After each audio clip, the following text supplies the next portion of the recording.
بسم الله الرحمن الرحيم الله أكبر الله أكبر الله أكبر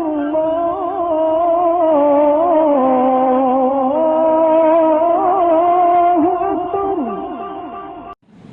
இளைஞர்களுக்கும் வாலிபர்களுக்கும் மிகுந்த பக்குவமும் பொறுப்பும் கடமையும் இருக்கிறது.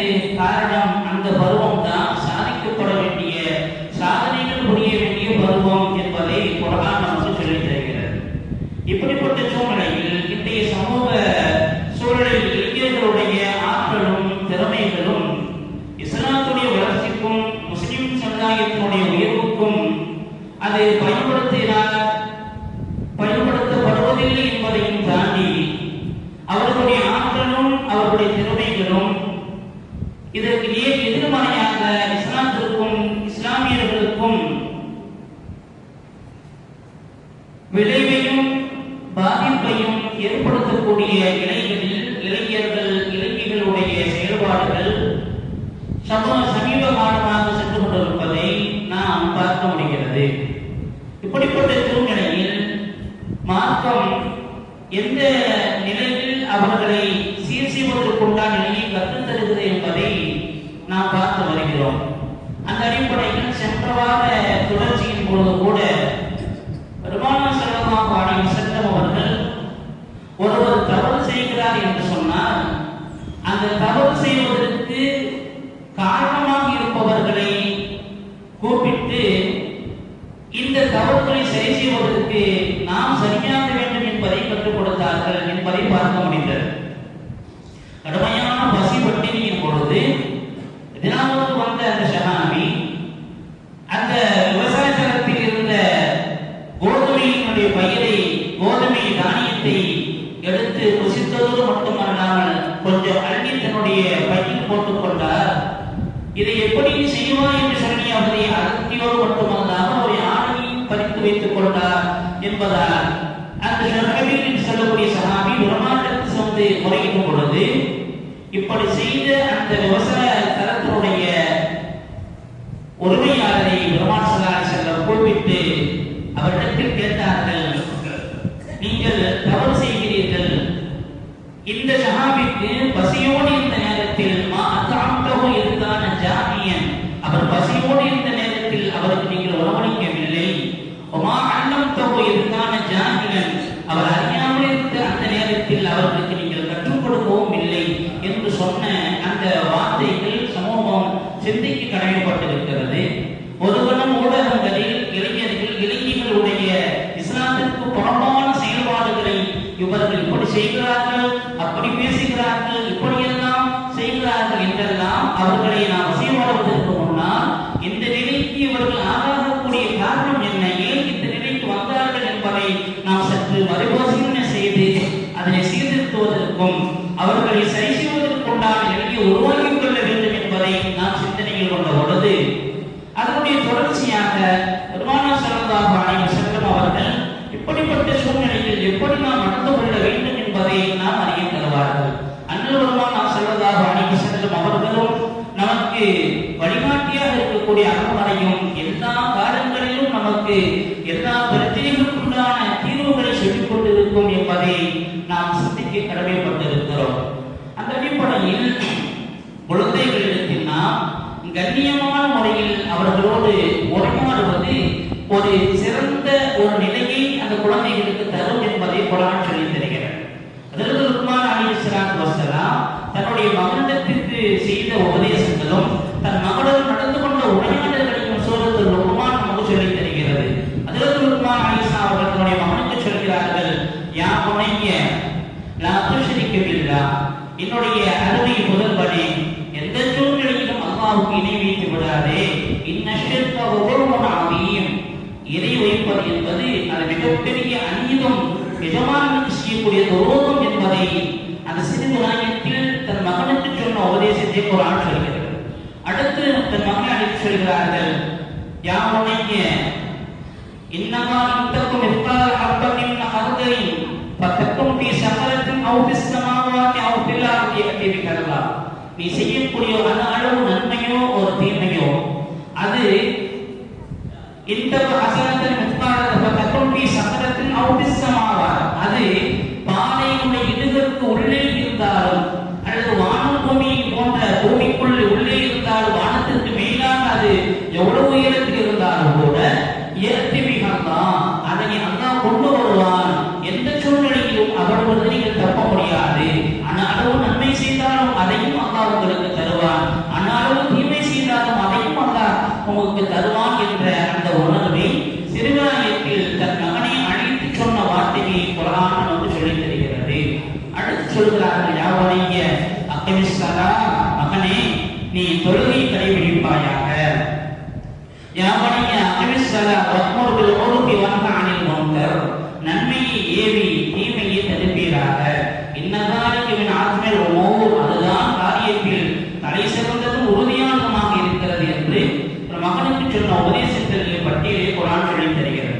அடுத்து தன் மகனுக்கு சொல்வார்கள், வலா துஸஹிர் ஹத்தக வலா தம்ஷி ஃபில் அர்தி மரஹன், உன்னுடைய முகத்தை திருப்பிக் கொண்டு நீ சென்று விடாதே, பூமியில் நடக்கும் பொழுது ஆணவத்தோடும் பெருமையோடும் நடக்காதே என்று தன் மகனுக்கு சொல்லி சொல்வார்கள்.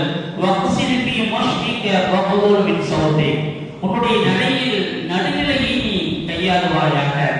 உன்னுடைய சப்தத்தை தோணியை குறைத்து சப்தம் அதிகம் சப்தமிடாமல் உன்னுடைய தொழியை சப்தத்தை நடுநிலையான முறையில் நீ பயன்படுத்துகிறாக. காரணம் என்ன, அன்கர் அஸ்வாக்கின சௌத்துல் ஹமீர், சப்தங்களிலேயே மிக வெறுக்கத்தக்க சப்தம் கழுதையின் சப்தம் என்று தன் மகனுக்கு செய்த உபதேசங்களை குர்ஆன் சொல்லும் பொழுது அவர்கள் தன் மகனை எப்படி அழைக்கிறார்கள், யாவனைய என் செல்ல மகனே, என் அருமை மகனே என்று செல்லமாக அழைத்து அந்த குழந்தைகளிடத்தில் மார்க்க விஷயங்களை ஒரு பெற்றோர் சொல்ல வேண்டும் என்பதை பணிக்கிறது குர்ஆன். இந்த அடிப்படையில் அந்த குழந்தைகளுக்கு அவர்களை கண்ணியமான முறையில் நாம் அவர்களை பயன்படுத்தும் பொழுது, அவர்களுக்கு உரையாடும் பொழுது நிச்சயம் அவர்கள் அதை அங்கீகரித்துக் கொள்வார்கள், ஏற்றுக்கொள்வார்கள் என்பதை குர்ஆன் நமக்கு சொல்லித் தருகிறது. அதுபோன்று அவ்வப்போது அவர்களுக்கு சில அங்கீகாரங்களை, அவர்கள் சொல்லக்கூடிய கருத்துக்களையும் நாம் ஏற்று அதை அவர்களுக்கு முக்கியத்துவம் கொடுப்பதற்கு உண்டான நிலையை உருவாக்கி கொடுக்க வேண்டும். நீ சின்ன பையன், நீ சொல்றதா ஏற்றுக்க முடியாது என்று அவர்கள் சொல்லக்கூடிய கருத்துக்களை மட்டப்படுத்தி விடாமல் அவர்கள் சொல்லக்கூடிய கருத்துக்களை ஏற்று அவர்களுக்கு ஒரு அங்கீகாரத்தை வழங்கும் பொழுது அது அவர்களுக்கு மிகப்பெரிய ஒரு நிலையை ஏற்படுத்தும் என்பதையும் அண்ணல் பெருமானார் ஸல்லல்லாஹு அலைஹி அவர்கள் கற்றுத் தருகிறார்.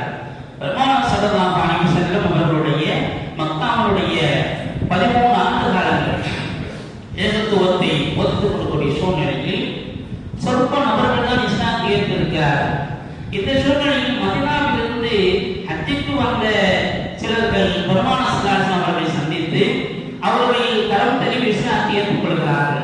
முதல் வருடம் 5 நபர்கள், பிறகு 2ஆம் வருடம் 7 நபர்கள், ஆக 12 நபர்கள் இஸ்லாத்தை ஏற்றுக்கொள்ளக்கூடிய இந்த சூழ்நிலையில் அண்ணல் பெருமானார் ஸல்லல்லாஹு அலைஹி வஸல்லம் அவர்கள் இவர்களுக்கு மார்க்கத்தை கற்றுக் கொடுப்பதற்கு ஒரு சிறந்த ஒரு பக்குவம் உள்ள ஒரு இளைஞரை தேர்ந்தெடுக்க வேண்டும் என்று அவர்கள் விரும்பி அதற்கு முஸஅப் இப்னு உமைர் ரலியல்லாஹு அவர்களை 16 வயது நிரம்பிய ஒரு வாலிபரை தேர்வு செய்து மதீனாவுக்கு மார்க்கத்தை கற்றுக் கொடுப்பதற்கு அனுப்புகிறார்கள். அதற்கு முஸஅப் இப்னு உமைர் ரலியல்லாஹு மிகச்சிறந்த வாய்மை மிக்கவர், தன்னுடைய பேச்சால் அத்தனை பேருக்கு கவரக்கூடிய ஆற்றல் மிக்கவர், பெருமானார் ஸல்லல்லாஹு அலைஹி வஸல்லம் மீது அளவுடன் நேசம் மிக்கவர். இந்த முஸஅப் இப்னு உமைர் ரலியல்லாஹு அன்ஹு அவர்கள் அங்கு சென்று சில மாதங்களிலேயே ஏறக்குறைய 60க்கும் மேற்பட்ட நபர்களை இஸ்லாத்தில் நுழைய செய்து அண்ணல் பெருமானார் மீது அளவு கடந்த நேசம் மிக்கவர்களாக ஆக்கினார்கள். எனவே நான் பெருமானார் மக்காவிலிருந்து மதீனாவுக்கு ஹிஜ்ரத் செய்து வரும் பொழுது அவர்களை வரவேற்பதற்கு மிகப்பெரிய ஒரு கூட்டம் தயாராக இருந்தது. எப்படி இந்த கூட்டம் உருவானது? 16 வயது நிரம்பிய ஒரு இளைஞருடைய முயற்சி என்பதை வரலாறு நமக்கு பதிவு செய்திருக்கிறார். மிகப்பெரிய கோடீஸ்வரர் வீட்டுடைய குழந்தையாக வளர்ந்து வரும் முஸஅப் இப்னு உமைர் ரலியல்லாஹு இஸ்லாத்தை ஏற்ற ஒரே காரணத்தினால் தன் குடும்பத்தை விட்டு விரட்டி அடிக்கப்படுகிறார். ஒரே ஒரு ஆடை அணிவிக்கப்பட்டு அந்த ஆடையோடு விரட்டி அடிக்கப்பட்ட முஸஅப் உமைர் ரலியல்லாஹு அன்ஹு இஸ்லாத்தை ஏற்றார்கள், மார்க்கத்தை உணர்ந்தார்கள், புரிந்தார்கள், பிறருக்கும் அதனை எட்டி வைக்கக்கூடிய ஒரு சிறந்த ஒரு பணியை செய்தார்கள். அவர்களுடைய கரப்பிடித்து இஸ்லாத்தை தழுவிய 60க்கும் மேற்பட்ட நபர்கள் மிகச்சிறந்த உன்னத சஹாபிகளாக மாறினார்கள் என்பது வரலாறு. இந்த முஸ்அப் உமைர் ரலியல்லாஹு அன்ஹு அவர்கள் ஷஹீதாகி போனார்கள் போர்க்களத்தில். போர்க்களத்தில் ஷஹீதாகும் பொழுது அவர்கள் கபனிடுவதற்குண்டான ஆடை சரியான ஆடை இல்லை, பற்றாக்குறையான ஆடை இருக்கிறது. தலையை மூடினால் கால் திறந்து கொள்கிறது, காலை மூடினால் தலை திறந்து கொள்கிறது. இப்படிப்பட்ட சூழ்நிலையில் அவர்களுடைய ஜனாசா இருக்கக்கூடிய நேரத்தில் பெருமானார் ஸல்லல்லாஹு அலைஹி வஸல்லம் கண்ணீர் மல்க சொல்கிறார்கள், எப்படிப்பட்ட கோடீஸ்வர செல்வந்த வீட்டு பிள்ளை இஸ்லாத்தை ஏற்றுக்கொண்டு அல்லாஹ்வுக்காக ரசூலுக்காக தன்னுடைய வாழ்வை அர்ப்பணித்த இந்த சஹாபியுடைய இந்த நிலையில், இறுதி நிலையில் தலையை மூடினால் கால் திறக்கக்கூடிய நிலையிலும் தாயை மூடினால் தலை திறக்கக்கூடிய ஒரு நிலைக்கு அவர்கள் ஒரு பற்றற்ற வாழ்வை வாழ்ந்திருக்கிறார்கள் என்பதை சொல்லி அவர்களுடைய தலையை மூட துணியால் மூட சொல்லிவிட்டு கால்களுக்கு இலைதறிக்க வைத்து நீங்கள் மோடி அடக்கம் செய்யுங்கள் என்று சொன்னார்கள் என்பதை பார்க்க முடிகிறது. இங்கு இந்த 16 வயது நிரம்பிய ஒரு வாலிபருக்கு தான் அண்ணல் பெருமானார் ஸல்லல்லாஹு அலைஹி வஸல்லம் அவர்கள் இந்த மார்க்கத்தை எத்தி வைப்பதற்கும் மார்க்கத்தை புரிந்து இஸ்லாத்தை ஏற்றுக்கொள்வதற்குண்டான நிலைகளில் அவர்களை திறம்பட பயன்படுத்தினார்கள், அவர்களுக்கு அங்கீகாரம் வழங்கினார்கள். அதனால் இப்படிப்பட்ட ஒரு நிலை ஏற்பட்டது என்பதையும் நாம் எண்ணி பார்த்து கடமைப்பட்டிருக்கிறோம். அந்த அடிப்படையில் குழந்தைகளிடத்தில் கண்ணியமான முறையில் நாம் உரையாடும் பொழுதும் அவர்களுடைய கருத்துக்களை அவ்வப்போது ஏற்று அவர்களுக்கு சிறந்த அங்கீகாரத்தை வழங்கும் பொழுதும் ஒரு உயர்ந்த மாண்பாளர்களாக அவர்களை மாற்ற முடியும் என்பதை நமக்கு இஸ்லாம் சொல்லித் தருகிறது. அதுபோன்று ஹஜ்ரத் இப்னு உமர் ரலியல்லாஹு அன்ஹு பெருமானார் ஸல்லல்லாஹு அலைஹி வஸல்லம் அவருடைய அந்தரங்க தோழராகவும் தன்னுடைய மகனை பெருமானாருக்கு திருமணம் முடித்து கொடுத்து இரண்டாம் கலீஃபாகவும் நமக்கு அறிமுகமாக இருக்கக்கூடிய ஹஜ்ரத் உமர் ரலியல்லாஹு அன்ஹு மகனார் ஹஜ்ரத் அப்துல்லாஹ் இப்னு உமர் ரலியல்லாஹு அன்ஹு மிகச்சிறந்த சஹாபி, பெருமானார் மீது அளவுடன் நேசமிக்கவர்கள். இவர்கள் அண்ணல் பெருமானார் ஸல்லல்லாஹு அலைஹி வஸல்லம் அவர்களுடைய ஒவ்வொரு அந்த அசைவுகளிலும் கவனித்து அதன் பிரகாரமே நடைமுறை செய்யப்படக்கூடிய சஹாபிகள் ஒருவராக இருந்தார்கள். ஒரு இடத்தில் அவர்கள் பெருமானார் ஸல்லல்லாஹு அலைஹி வஸல்லம் அவர்கள் சஹாபாக்களும் சென்று கொண்டிருக்கக்கூடிய நேரத்தில் ஒரு மரத்துடைய கிளை குறுக்கிடுகிறது. அந்த கிளையினால் பெருமானார் குனிந்து அந்த கிளையை தாண்டி செல்கிறார்கள். சிறிது காலத்திற்கு பின்னால் அதே வழியாக எவ்வளவு அவர்கள் தன்னுடைய சஹாபாக்கு நண்பர்களோடு செல்லும் பொழுது அந்த இடத்தில் குனிந்து கொண்டு செல்கிறார்கள். அப்பொழுது அவரிடத்தில் கேட்கப்படுகிறது, இந்த இடத்தில் ஏன் நீங்கள் குனிந்து சென்றீர்கள்? அப்பொழுது அப்துல்லாஹ் இப்னு உமர் நாம் சொன்னார்கள், பெருமானார் ஸல்லல்லாஹு அலைஹி வஸல்லம் அவர்களோடு ஒரு நேரத்தில் நாங்கள் இந்த சமயம் இந்த வழியாக வந்து கொண்டிருக்கும் பொழுது இந்த மரத்தினுடைய கிளை குறுக்கிட்டும் பொழுது பெருமானார் ஸல்லல்லாஹு அலைஹி வஸல்லம் இங்கே குனிந்து சென்றார்கள். இப்பொழுது இந்த மரத்தினுடைய கிளைக்கு இல்லை, இருந்தவோடு கூட இந்த இடத்தில் பெருமானார் குனிந்தார்கள், அதனால் நானும் குனிந்தேன் என்று பெருமானார் ஸல்லல்லாஹு அலைஹி வஸல்லம் அந்த சுன்னத்துகளை பின்பற்றுவதில் மிக உறுதிமிக்கவர்களாக இருந்தார்கள். ஹஜ்ரத் இப்னு உமர் ரலியல்லாஹு அன்ஹு என்பதை நாம் பார்க்க முடிகிறது. அவர்கள் ஒரு நேரத்தில் கனவு காண்கிறார்கள். கனவு கண்டு பெருமானார் ஸல்லல்லாஹு அலைஹி வஸல்லம் கனவுகளுக்கு விளக்கம் தேடக்கூடிய வலிமை சஹாபாக்களிடம் இருந்தது. இப்படி இருக்கக்கூடிய சூழ்நிலையில் ஒரு நாள் இப்னு உமர் ரலியல்லாஹு அன்ஹு சொல்லினார்கள், யா ரசூலல்லாஹ், அவர்கள் எப்படி கனவு காண்கிறார்கள் சொன்னால் தன்னுடைய கனவில் சொர்க்கத்திற்கு அதாவது 2 மடங்குமார்கள் அவர்களை அழைத்துக் கொண்டு வானவர்கள் செல்வது போலவும் அங்கே நரகத்தினுடைய விளிம்புக்கு அவர்களை அழைத்து சென்று விட்டு அவர்கள் அல்லாஹ்விடத்தில் நரகத்திலிருந்து பாதுகாப்பு தேடியதற்கு பின்னால் சொர்க்கத்தின் பால் மீண்டும் அவர்களை கொண்டு வருவது போல கனவு காண்கிறார்கள். இன்னொரு அறிவிப்பில் அவர்களிடத்தில் ஒரு சொர்க்கத்தில் ஒரு பட்டு ஆடை அவர்கள் கையில் இருக்கிறது. அந்த ஆடையை விரித்து அதில் உட்கார்ந்தால் இவர்கள் எங்கு நினைக்கிறார்களோ அந்த இடத்திற்கு அது அவர்கள் தூக்கிக் கொண்டு பறந்து சென்று அந்த இடத்தில் இருக்கக்கூடிய ஒரு காட்சியாக பார்க்கிறார்கள். இதை பார்த்துவிட்டு தன்னுடைய சகோதரியிடத்தில் ஹப்ஸா ரலியல்லாஹு அன்ஹா பெருமானாருடைய மனைவி அவர்களிடத்தில் சொல்லிட்டார்கள், நான் இப்படி ஒரு கனவு கண்டேன், இது என்ன விளக்கமா இருக்கும் என்று தன்னுடைய சகோதரியிடத்தில் சொல்லும் பொழுது இதை பெருமானார் ஸல்லல்லாஹு அலைஹி வஸல்லம் அவரிடத்தில் சொல்லும் பொழுது பெருமானார் ஸல்லல்லாஹு அலைஹி வஸல்லம் அவர்கள் சொல்வார்கள், அப்துல்லாஹ் ரலியல்லாஹு அன்ஹு சிறந்த இருந்தபோது கூட அவர்கள் இரவு தொழுகையை அவர்கள் இன்னும் சற்று அதிகமாக செய்தால், இரவு நேர தொழுகையை அவர்கள் கடைபிடித்து வந்தால் மிகச்சிறந்த சஹாபியாவார்கள் என்று அந்த கணவனுடைய விளக்கத்தை சொல்லும் பொழுது, அன்றிலிருந்து அதற்கு உருவாகியதானோ இரவு நேர தொழுகையை அவர்கள் வளமையாக ஆக்கி தொழுது கொண்டே இருந்தார்கள் என்பதை நமக்கு ஹதீஸ்கள் அவர்கள் வரலாறு சொல்லி காட்டுகிறார்கள். அப்படிப்பட்ட பெருமான சல்லாஹு அவர்கள் அவ்வப்போது சஹாபிகளுக்கு, சிறுவர்களுக்கு, இளைஞர்களுக்கு பாராட்டை வழங்குவதும் அவர்களுடைய விஷயத்தில் சற்று கவனமாக நடந்து கொண்டும் அவர்கள் அவ்வப்போது ஊக்குவிக்கக்கூடிய நிலைகளை செய்தார்கள் என்பதையும் பார்க்க முடிகிறது.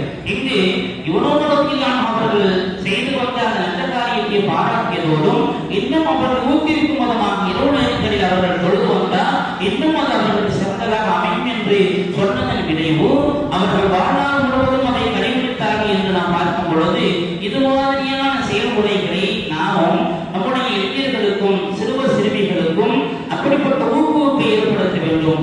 மார்க்கத்தினுடைய நல்ல செயல்பாடுகளை, மார்க்க விஷயங்களை கற்றுக் கொடுப்பதோடும் அதற்கு ஊக்குவிக்கும் விதமான ஆர்வத்தை ஏற்படுத்துவதற்குரிய விஷயங்கள் நாம் கவனத்தோடு அவர்களை ஊக்குவிக்கும் பொழுது நிச்சயம் அவர்களிடத்தில் ஒரு மாற்றத்தை பார்க்க முடியும் என்பதை பெருமானா ஸல்லல்லாஹு அலைஹி வஸல்லம் அவர்கள் நாம் அறிய தருவதையும் நாம் கவனத்தில் கொள்ள கடமைப்பட்டிருக்கிறோம். அதுபோன்று பெருமானா ஸல்லல்லாஹு அலைஹி வஸல்லம் அவர்கள் சஹாபிகளில் ஒவ்வொருவரையும் அவர்கள் யார் என்பதை அவர்களுக்கே உணர்த்தும் விதமாக, அவர்களை பற்றி அவர்களுக்கே புரிய வைக்கும் விதமாக அவ்வப்போது அவருடைய திறமைகளை சொல்லி அவர்களை பெருமைப்படுத்தக்கூடிய நிலைகளை உருவாக்கினார்கள் என்று நாம் பார்க்க முடிகிறது. பெருமானா ஸல்லல்லாஹு அலைஹி சொல்வார்கள், குர்ஆனின் அனுபா, குர்ஆனை நீங்கள் 4 நபர்கள் பிரிவுபடுத்தி எடுத்துக் கொள்ளுங்கள். ஒன்று ஹஜ்ரத் இப்னு மஸ்ஊத் ரலியல்லாஹு அன்ஹு அவர்களிடத்தில் இருந்தும், அதுபோல உபய் இப்னு கஅப் ரலியல்லாஹு அன்ஹு அவர்களிடத்தில் இருந்தும், முஆத் இப்னு ஜபல் ரலியல்லாஹு அன்ஹு அவர்களிடத்தில் இருந்தும், அதுபோல சாலிமுன் மௌலா அபீ ஹுதைஃபா ரலியல்லாஹு அன்ஹு அடிமையான சாலிம் ரலியல்லாஹு அன்ஹு அவர்களிடத்தில் நீங்கள் குர்ஆனை இந்த 4 நபர்களிடமிருந்தும் நீங்கள் எடுத்துக் கொள்ளுங்கள், கற்றுக் கொள்ளுங்கள் என்று சஹாபிகளின் இந்த 4 நபர்களை அறிமுகப்படுத்துகிறார்கள். காரணம் என்ன? முஆத் இப்னு ஜபல் ரலியல்லாஹு அன்ஹு மிகச்சிறந்த மார்க்க அறிஞராகவும் சிறுவயதிலேயே குர்ஆனை கற்று தேர்ந்தவர்களாகவும் இருந்தார்கள். அதுபோன்று உபய் இப்னு கஅப் ரலியல்லாஹு அன்ஹு மிகச்சிறந்த சஹாபி, சிறிது நாயத்திலேயே குர்ஆனை நல்ல முறையில் ஓதக்கூடியவராக இருந்தார்கள். ஒரு நேரத்தில் பெருமானா ஸல்லல்லாஹு அலைஹி வஸல்லம் உபய் இப்னு கஅப் ரலியல்லாஹு அன்ஹு அழைத்து சொல்வார்கள், நீங்கள் குர்ஆனை ஓதி காட்டுங்கள் என்று சொல்வார்கள். உபய் இப்னு கஅப் ரலியல்லாஹு அன்ஹு கேட்பாங்க, யார் சொல்லலாம் அக்ரவு குர்ஆன் உங்கள் மீது இறக்கிக் கொண்டிருக்கூடிய சூழ்நிலையில் நான் உங்களுக்கு ஓதி காட்டணுமா என்று கேட்கிறார்கள். சொன்னார்கள், அல்லாஹ் நீங்கள் ஓதச் சொல்லி என்னை கேட்க சொல்லியிருக்கிறார் என்று சொன்னார்கள். உபய் இப்னு கஅப் ரலியல்லாஹு கேட்டார், யார் சொல்லலாம் அல்லாஹ் என் பெயரை சொன்னானா? இந்த உபையுடைய பெயரை சொல்லி உங்களுக்கு ஓதி கேட்டு சொன்னானா? ஆம் என்று பெருமானா சொல்லும் பொழுது மிக அகமணிந்து ஓதி காட்டினார்கள். ஓத பெருமானா ஸல்லல்லாஹு கண்களில் கண்ணீர் வடிந்து போதும் உபை என்று சொல்லி நிறுத்தினார் என்ற ஹதீஸ் கருத்துக்கள் சொல்கிறது. இத்தகைய வாய்ப்பை அந்த சிறுபிராயத்திலேயே குர்ஆனை கற்பதோடு மட்டுமல்லாமல் அதை நல்ல முறையில் ஓதக்கூடிய வலிமை உள்ளவர்களாக இருந்தார்கள் என்று சொன்னால், உலகத்தில் மட்டுமல்ல, அது அல்லாஹ்வுடைய கவனத்தை ஈர்க்கக்கூடிய அளவுக்கு பெருமானாருக்கு அல்லாஹ் அவர்களிடத்தில் ஓதச் சொல்லி நீங்கள் தேடுங்கள் என்று சொல்லக்கூடிய அளவுக்கு ஒரு உயர்ந்த நிலையை பெற்றார்கள். உபய் இப்னு கஅப் ரலியல்லாஹு அன்ஹு சொன்னால், அந்த உயர்ந்த பருவமான வாழ்வு பருவத்தை பயன்படுத்தியதன் விளைவு என்பதை நாம் ஒரு கணம் கவனிக்க கடமைப்பட்டிருக்கிறோம். அப்படிப்பட்ட அந்த சம வயதுடையவர்களில் முஆத் இப்னு ஜபல் ரலியல்லாஹு அன்ஹு அவர்கள் ஒருவர். இந்த முஆத் இப்னு ஜபல் ரலியல்லாஹு அன்ஹு அவர்கள் ஏறக்குறைய அவர்களுடைய ஆண்டு காலங்கள் பார்த்தோம் என்று சொன்னால் 34 ஆண்டு காலங்கள் தான் அவர்கள் வாழ்ந்திருக்கிறார்கள். அவர்கள் இஸ்லாத்தை நுழையும் பொழுது அவர்களுடைய வயது ஏறக்குறைய 18 வயதில் அவர்கள் இஸ்லாத்தை ஏற்றுக்கொள்கிறார்கள். அவர்களுடைய கருப்பிடித்து பல சஹாபிகள் இஸ்லாத்தை ஏற்றுக்கொண்டார்கள். தன்னுடைய 19 வயதிலேயே அந்த அதிக சேவையை செய்தார்கள். பத்ர் யுத்தம் இஸ்லாத்தினுடைய முதல் யுத்தத்தின் பொழுது அவர்கள் கலந்து கொள்கிறார்கள். அவருடைய வயது 20. மக்காவிற்கு அவர்கள் கல்வி கற்றுக் கொடுக்கக்கூடிய மிகச்சிறந்த ஒரு ஆசிரியர் பணியை அவர்கள் செய்யும் பொழுது ஏறக்குறைய 26 வயதை அடைந்திருந்தார்கள். பெருமானா ஸல்லல்லாஹு அலைஹி வஸல்லம் அவர்கள் இந்த முஆத் இப்னு ஜபல் அவர்களுக்கு யமன் நாட்டிற்கு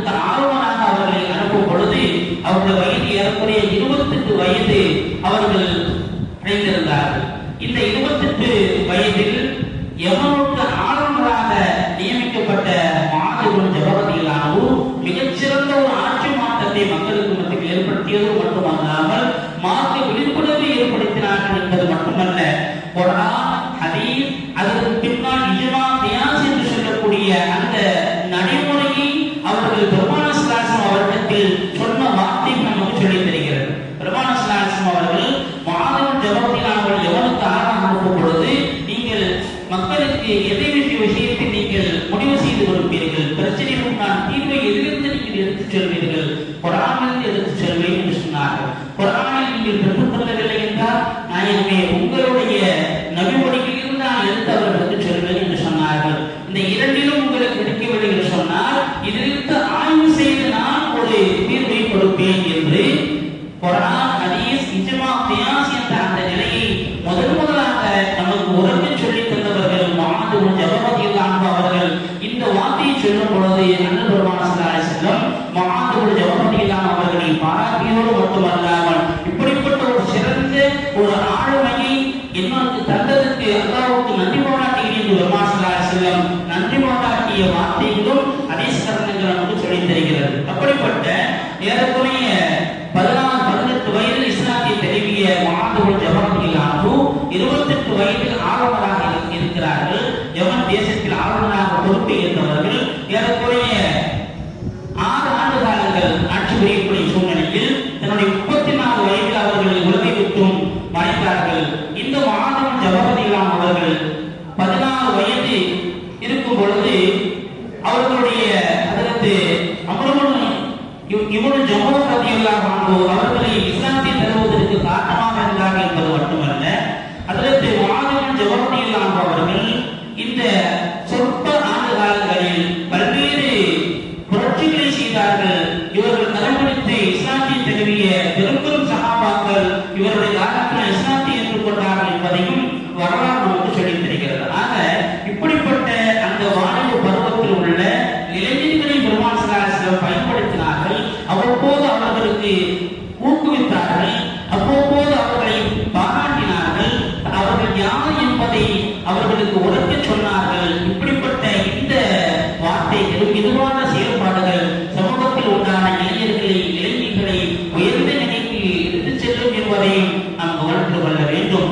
எல்லாம் நம்முடைய சமூகத்தினுடைய இளைஞர்களுக்கு உண்டான தங்களுடைய பொறுப்புகளை தங்களுடைய மார்க்கத்திற்காக வேண்டி தங்களுடைய பங்களிப்புகள் என்ன என்பதை உணர்ந்து செயல்படக்கூடிய நல்வாங்கிய சீலர்களாக நம் சமூகத்துடைய இளைஞர்களையும் இளைஞர்களையும் எல்லாம் ஆக்கிய முடிவானாக. இவர்களுடைய வாழ்வு விழிப்புவதற்கு உண்டான செயல்பாடு திட்டங்களாக மார்க்க விழிப்புணர்வை ஏற்படுத்துவதற்கு உண்டான சூழ்நிலைகளை உருவாக்கி கொடுக்கக்கூடிய பொறுப்பும் கடமையும் பொறுப்புதாரிகளுக்கு இருக்கிறது என்பதை உணர்ந்து செயல்படக்கூடிய சிறந்த பொறுப்புதாரிகளாக அல்லாஹ் நம் சமூகத்தில் உண்டான பொறுப்புதாரிகளை ஆக்கிய முடிவானாக. அதற்குண்டான எல்லா விதமான செயல்பாடு திட்டங்களை அல்லாஹ் செயல்படுத்துவதற்கு உண்டான இலகுவான வழிகளை அல்லாஹ் நமக்கு ஏற்படுத்தி கொடுப்பானாக.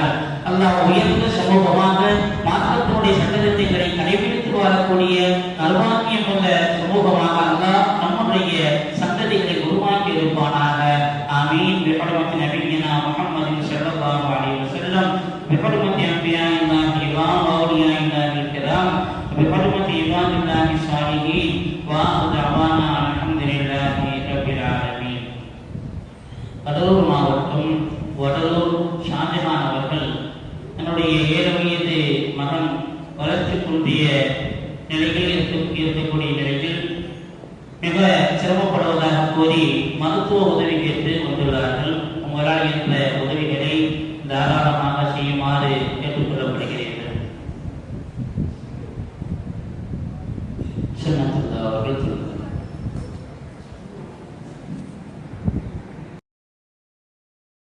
سبحانك اللهم وبحمدك أشهد أن لا إله إلا أنت أستغفرك وأتوب إليك.